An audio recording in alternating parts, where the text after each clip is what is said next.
Good morning students. BA part first में हम पढ़ रहे हैं फर्स्ट पेपर आपका राजनीति विज्ञान के मूल आधार। राजनीति विज्ञान के मूल आधार के अंतर्गत हमने परंपरागत राजनीति विज्ञान पढ़ लिया है और परंपरागत राजनीति विज्ञान के अंतर्गत किन किन विषयों का अध्ययन करना है ये भी हम पढ़ चुके हैं। इसके बाद जो हमारा सेकंड टॉपिक है इसके अंदर वो है समसामयिक दृष्टिकोण।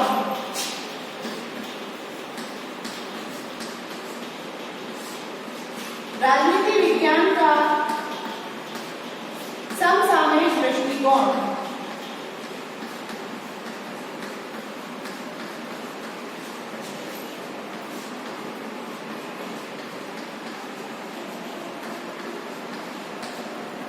समसामयिक दृष्टिकोण या आधुनिक दृष्टिकोण जो है वो राजनीति विज्ञान का कंटेम्पररी पर्सपेक्टिव से हम इसका अध्ययन करेंगे। राजनीति विज्ञान का हमने परंपरागत दृष्टिकोण पढ़ा, उसके अंतर्गत हमने देखा कि राजनीति विज्ञान के अंतर्गत कुछ ऐसे विचारक हुए जिन्होंने राजनीति विज्ञान के अध्ययन का मतलब सिर्फ उन्होंने कहा राज्य का अध्ययन, कुछ विचारकों ने कहा सरकार का अध्ययन, कुछ विचारकों ने कहा राज्य और सरकार दोनों का अध्ययन।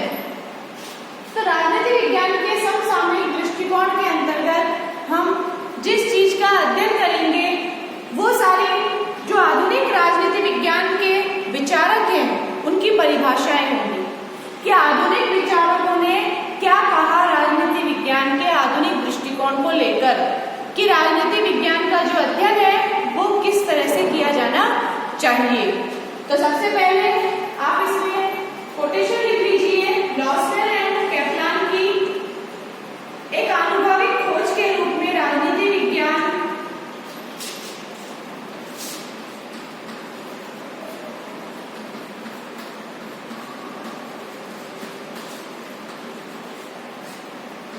एक आनुभविक खोज के रूप में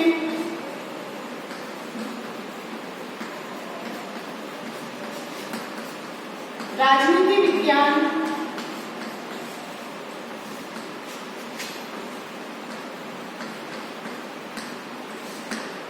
एक राजनीति विज्ञान जो है वो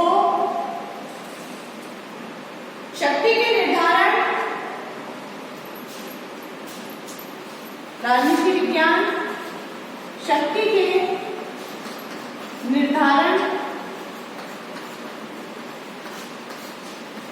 व सहभागिता का अध्ययन करता है।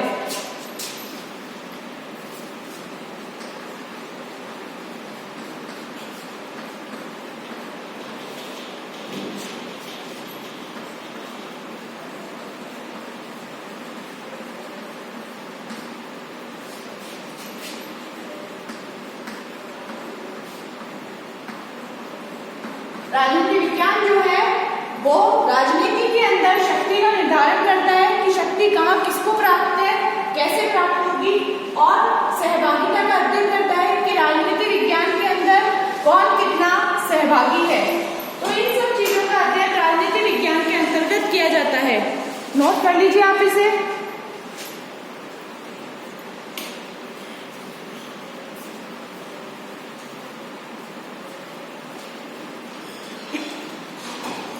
लॉस्वेल और कैप्लान की ये परिभाषा है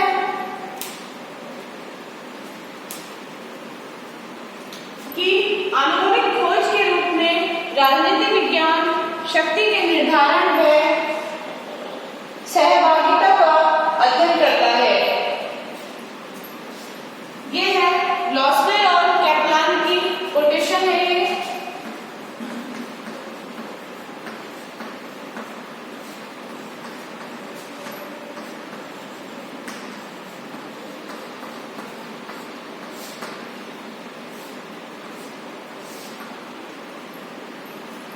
लॉस्वेल व कैप्लान की कोटेशन है। तो राजनीति विज्ञान की जो समसामयिक दृष्टिकोण या आधुनिक दृष्टिकोण है इसकी परिभाषा है। सबसे पहले है इसकी परिभाषा। परिभाषा के संबंध में अलग अलग विचारक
मानवीय क्रियाओं का अध्ययन है कि मानव क्या क्रियाएं करता है राजनीति में, उनका अध्ययन है। चुनाव लड़ता है, राजनीति में भाग लेता है, कानून निर्माण करता है,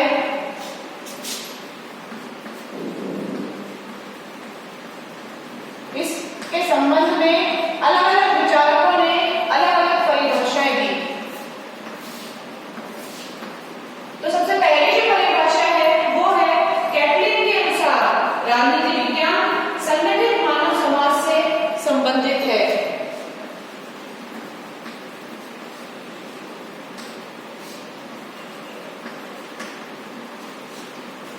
कैटलिन के अनुसार राजनीति विज्ञान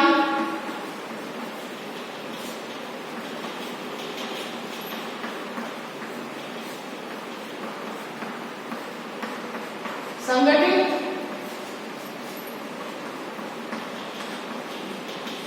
मानव समाज से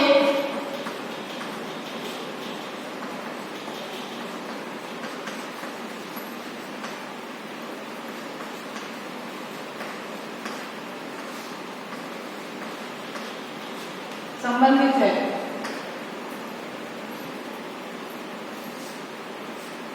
ये कैटलिन के अनुसार परिभाषा है कि राजनीति विज्ञान जो है वो संगठित मानव समाज से संबंधित जो है, संगठित मानव समाज से संबंधित है। इसके अलावा बर्टलेट डी जुबिनले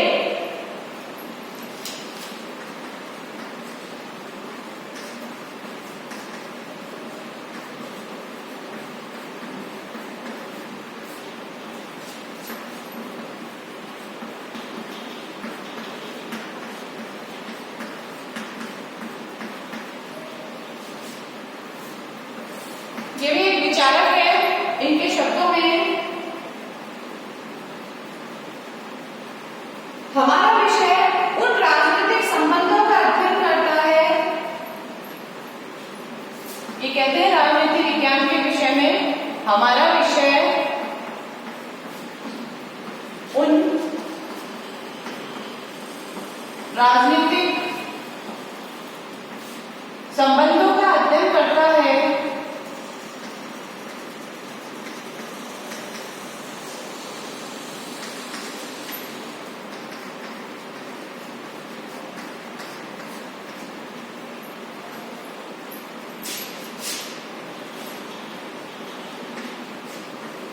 जो उन संबंधों का अध्ययन करता है जो मिलजुल कर रहने वाले व्यक्तियों के बीच स्वयं उत्पन्न हो जाते हैं।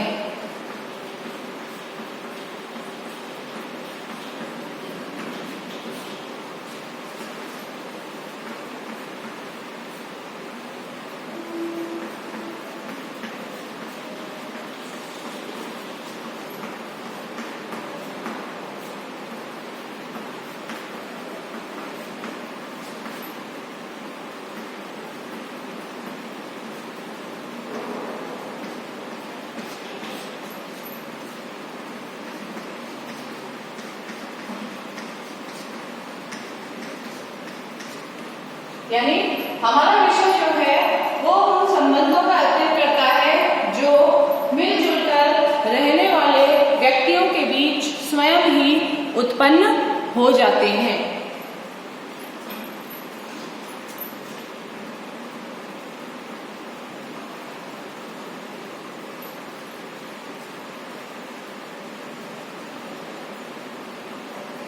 इसके बाद जो नोट कर लीजिए आप इसे, ये राजनीति विज्ञान की वो परिभाषा है जो मानवीय क्रियाओं का अध्ययन करती है। दूसरा है कि राजनीति विज्ञान जो है वो राजनीति विज्ञान में शक्ति का अध्ययन होता है।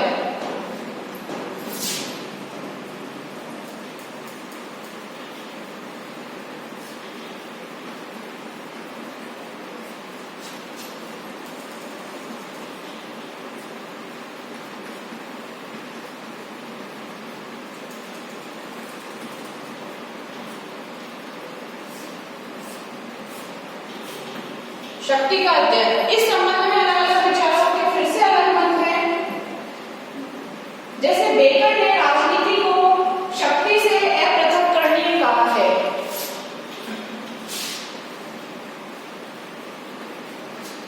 बेकर ने राजनीति को शक्ति से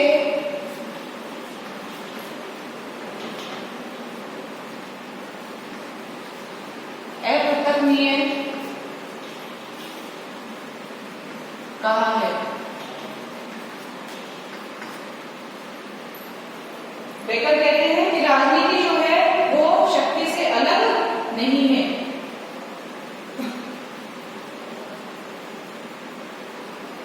कैटलिन ने राजनीति को शक्ति का विज्ञान कहा है। फिर से कैटलिन की जो परिभाषा है वो है, कैटलिन ने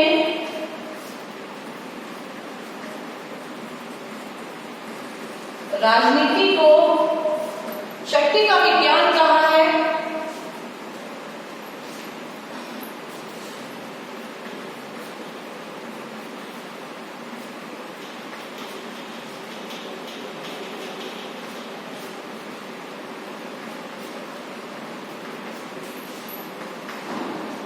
कि किस तरह से राजनीति विज्ञान जो है वो शक्ति का विज्ञान है।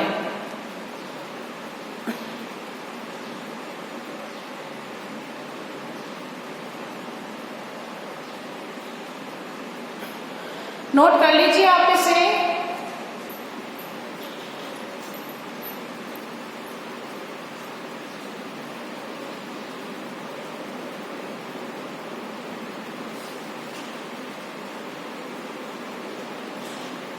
इसके बाद कुछ विचारक ऐसे हुए जिन्होंने राजनीति विज्ञान को राजनीतिक व्यवस्था का अध्ययन कहा है।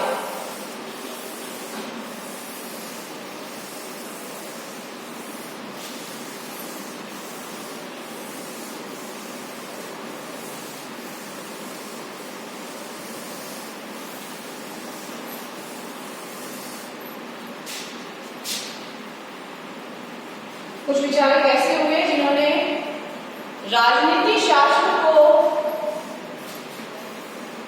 राजनीतिक व्यवस्था का अध्ययन कहा है।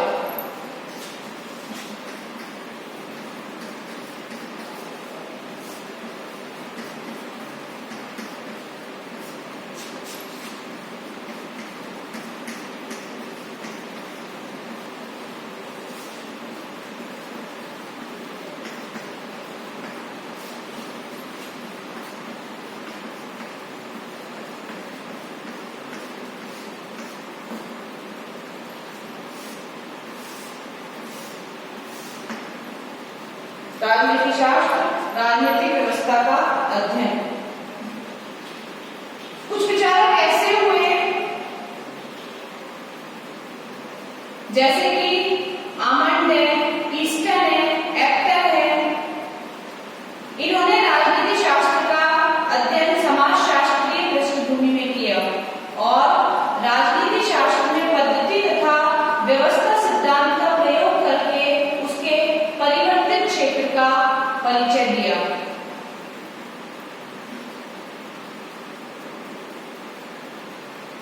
राजनीति शास्त्र में पद्धति सिद्धांत का प्रयोग अनुभववादी दृष्टिकोण के पूरक के रूप में हुआ।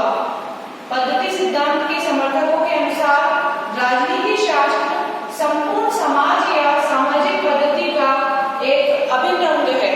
इसके अंदर जो विचार दिए थे विचारकों ने, जिन्होंने व्यवस्था सिद्धांत दिया था, आमंड है, पॉवेल है, ईस्टन है, डेविड ईस्टन, ये सब हम आगे अध्ययन करेंगे। एप्टर, ये सारे ऐसे विचारक हैं जिन्होंने राजनीति विज्ञान के अंदर व्यवस्था सिद्धांत का अध्ययन कराया।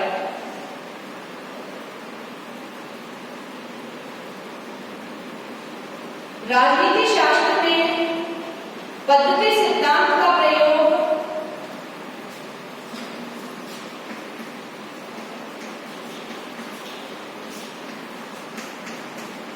राजनीति शास्त्र में पद्धति सिद्धांत का प्रयोग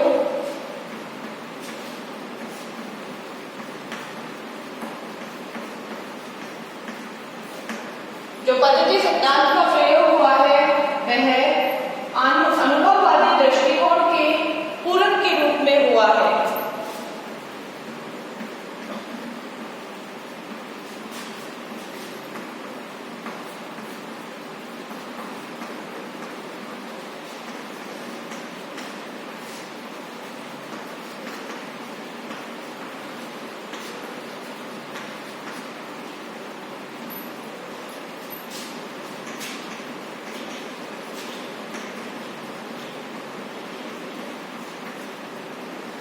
पूरक के रूप में हुआ है।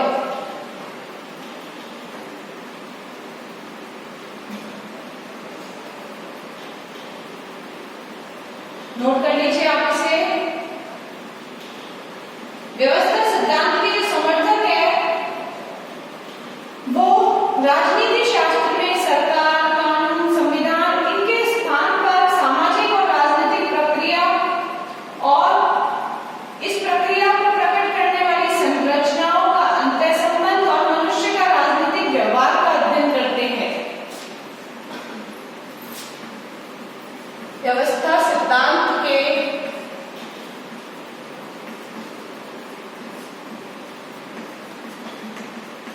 समर्थक, व्यवस्था सिद्धांत के समर्थक इसमें सरकार, संविधान, कानून के स्थान पर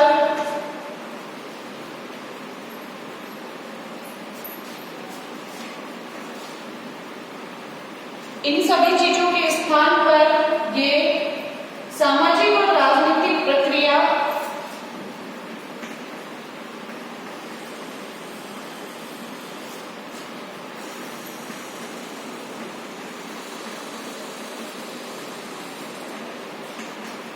सामाजिक व राजनीतिक प्रक्रिया, इन प्रक्रियाओं के अंतः संबंध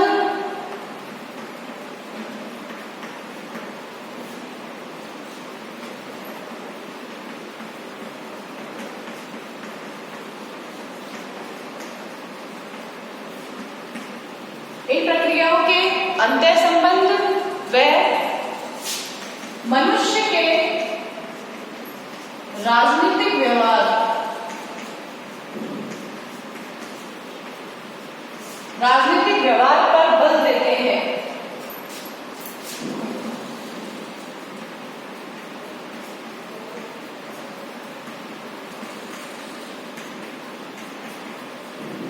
तो इस तरह से जो राजनीतिक व्यवस्था है इसके अंतर्गत मनुष्य के राजनीतिक व्यवहार पर बल दिया जाता है। लास्ट इसमें जो है ये आपका तीसरा का पॉइंट, चौथा जो है परिभाषाओं के लिए वो है राजनीति विज्ञान जो है वो राजनीति विज्ञान निर्णय प्रक्रिया का अध्ययन।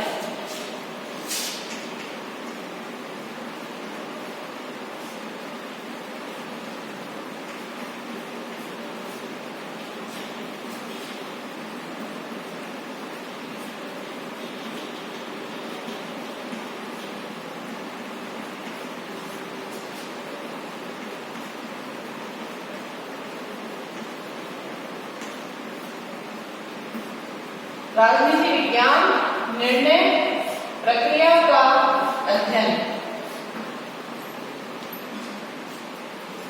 कुछ विद्वान जो है वो राजनीति शास्त्र को निर्णय निर्माण तथा निर्णय प्रक्रिया का अध्ययन कराने वाला विज्ञान कहते हैं। निर्णय निर्माण मानवीय जीवन का सार तत्व है और राजनीतिक निर्णय निर्माण हमारी संपूर्ण निर्णय प्रक्रिया का एक भाग है। यदि राजनीति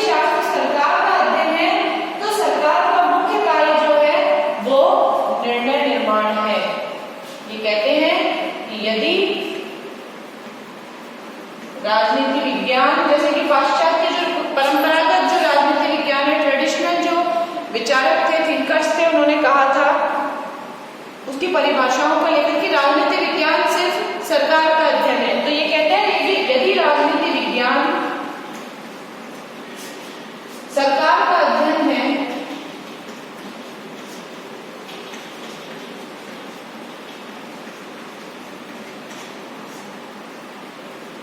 तो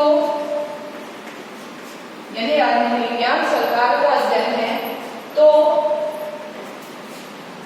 सरकार का मुख्य कार्य निर्णय निर्माण है, डिसीजन मेकिंग।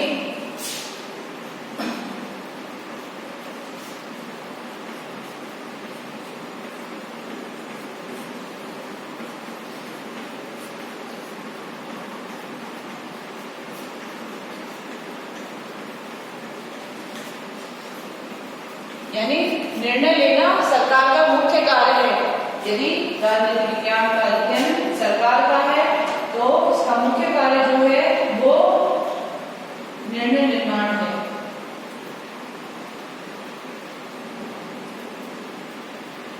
विगत कुछ वर्षों से राजनीति विज्ञान में नीति निर्धारण की प्रक्रिया का विशेष अध्ययन भी होने लगा है, इसलिए राजनीति शास्त्र को निर्णय प्रक्रिया का विज्ञान कहा जाता है। तो राजनीति शास्त्र को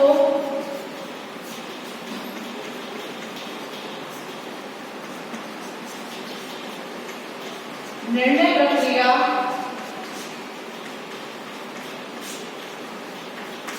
का अध्ययन करने वाला शास्त्र कहा जाता है या निर्णय प्रक्रिया का विज्ञान कहा जा सकता है।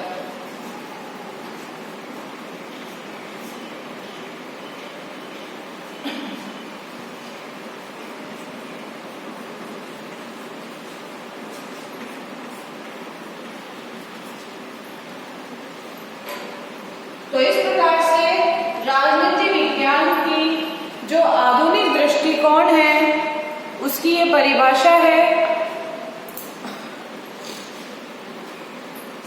इस आधार पर हम निष्कर्ष भी निकाल सकते हैं। इस प्रकार राजनीति विज्ञान की एक सर्वसम्मत परिभाषा देना कठिन है। अधिकांश जो आधुनिक विचारक है, समकालीन विचारक ये मानते हैं कि राजनीति विज्ञान में हमें राजनीतिक संगठन के अतिरिक्त राजनीतिक प्रक्रियाओं और उसके परिणामों का भी अध्ययन करना चाहिए।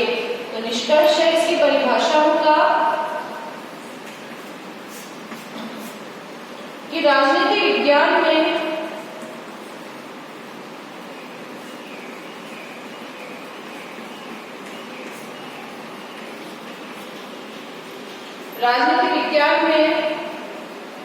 हमें राजनीतिक संगठन के अतिरिक्त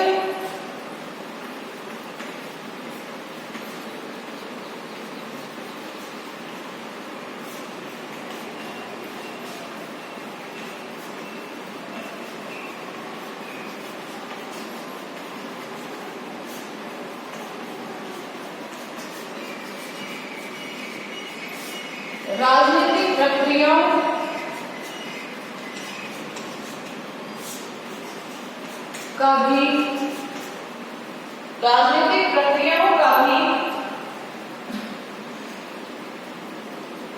और उसके परिणामों का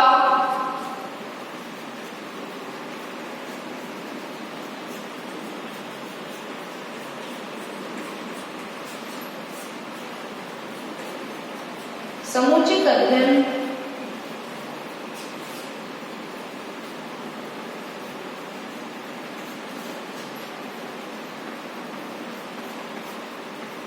करना चाहिए कि राजनीति विज्ञान के अतिरिक्त हमें राजनीति विज्ञान में जो प्रक्रियाएं हैं राजनीतिक और उसके परिणाम हैं उन परिणामों का भी समुचित अध्ययन करना चाहिए। तो इस प्रकार से राजनीति विज्ञान की परिभाषाएं हमने पढ़ी। आधुनिक राजनीति विज्ञान की इससे पहले हम परंपरागत राजनीति विज्ञान पढ़ चुके हैं।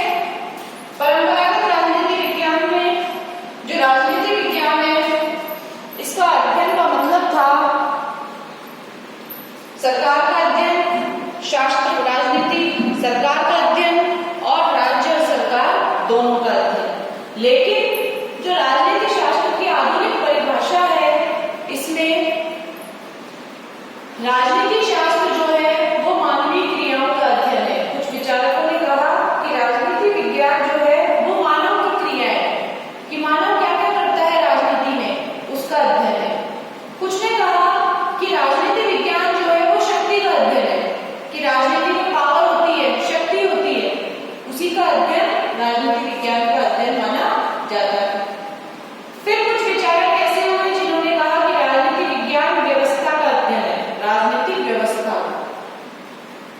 इसमें हम आगे आने वाले चैप्टर्स में पढ़ेंगे डेविड ईस्टर का व्यवस्था सिद्धांत, कि राजनीति के अंदर किस तरह से व्यवस्था का निर्माण होता है, किस तरह से कानूनों का निर्माण होता है, पूरा प्रोसेस किस तरह से चलता है, हम उसका अध्ययन करने वाले हैं। तो राजनीति विज्ञान जो है वो राजनीतिक व्यवस्था का अध्ययन। इसके बाद राजनीति विज्ञान जो है वो निर्णय प्रक्रिया का अध्ययन। यदि राजनीति विज्ञान जो है वो सरकार का अध्ययन है, तो सरकार का जो मुख्य कार्य है वो निर्णय निर्माण है, नीतियों का निर्माण करना, निर्णयों का निर्माण करना राजनीति शास्त्र में होता है, और सरकार ये सारा कार्य करती है। तो अगर राजनीति विज्ञान का अगर हम अध्ययन करेंगे तो निर्णय प्रक्रिया का भी अध्ययन करना होगा। तो इसका जो सार निकला, निष्कर्ष निकला, कंक्लूजन निकला, वो ये निकला कि राजनीति विज्ञान में हमें राजनीतिक संगठन के अतिरिक्त राजनीतिक प्रक्रियाओं का व उसके परिणामों का भी समुचित या उचित अध्ययन करना चाहिए, कि किस तरह से राजनीतिक प्रक्रियाएं, राजनीतिक संगठन और उसके परिणामों को कार्य करते हैं, उसके परिणामों का अध्ययन किया जाता है। इस तरह से आपके राजनीतिक जो व्यवस्था है इसका अध्ययन और निर्णय प्रक्रिया का अध्ययन यह आपका कंप्लीट होता है। निष्कर्ष लास्ट में परिभाषाओं का नोट कर लीजिए आप इसे। राजनीति विज्ञान में ये परिभाषाएं बहुत महत्वपूर्ण है आधुनिक राजनीति विज्ञान की, जो आपके एग्जाम में पूछी जा सकती है।